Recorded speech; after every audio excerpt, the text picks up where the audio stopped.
Hey, it's Dave Michaels from Talking Points. I'm at Mobile World Congress 2025 in the Infobip booth. I'm with Ivan Ostojic, the Chief Business Officer, and we're going to talk about their annual messaging report.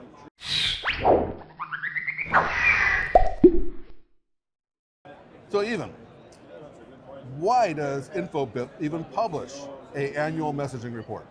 Oh, so it's a great question.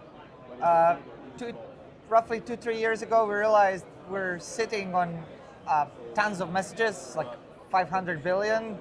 And while we don't see any content of any of the messages, we do see some sort of mega trends or patterns on a meta level.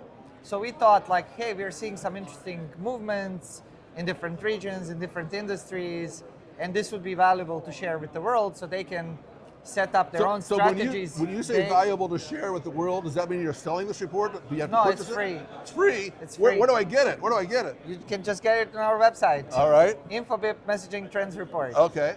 And if I were to download that, what would I learn? So you would learn a couple of things. I'll just give you insights and then go into a little bit more detail. So number one, we see that actually rich messaging channels are becoming integral part of customer experience because we're B2B business, so we're serving other enterprises. So we see that adoption is really kind of booming, it's exponential, etc. You would see that this year, 2024, or last year, is a paramount for adoption of RCS. We saw 5-fold growth of numbers on our platform, 14-fold in US. So it's kind of an early indicator of adoption that's going to come, especially in North American market. So it's been predominantly SMS in the past, and now it's moving. And is this true worldwide, or is it certain regions? Certain regions and countries where it's launched. Well, where? So we are seeing a lot in Latin America, Brazil, and Mexico.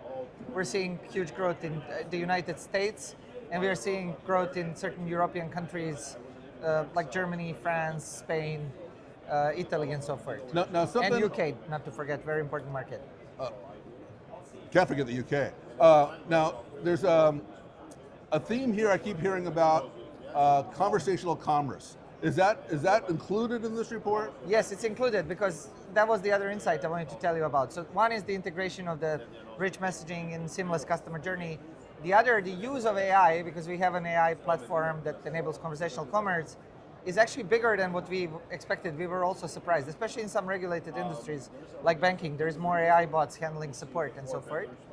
The important thing is conversational commerce, in particular in retail, is growing. It's not the full-fledged experience, but there are already flows where I send you like, hey, do you want to buy this shirt? I have 20% promotion, and you can transact in that message, complete the journey. So I get spam messages all the time on my phone. How do people know that these messages are legitimate? So we'll need to do some education, but rich messaging is a bit different because there is a verification process, and once you're verified by Meta for WhatsApp or by carriers for RCS, you will get the verified sign, and that cannot be faked. So it's going to say, from Ivan, would you like to buy this shirt? Yeah, exactly, with my logo, with the verified sign, that's very important, with my branding, but the verified sign cannot be like faked. So then it's like email, you can kind of recognize smishing after, or phishing after some sort of training. So in that sense, that's number one. And then I think companies are introducing additional guardrails in terms of, you as a user, you could ask certain question if you suspect spam, like what's my birthday? Yeah. And if it replies correctly, then you kind of know it's legit. So some businesses are asking us to introduce those extra guardrails. Excellent. So it increases trust further. And you're going to do this report every year?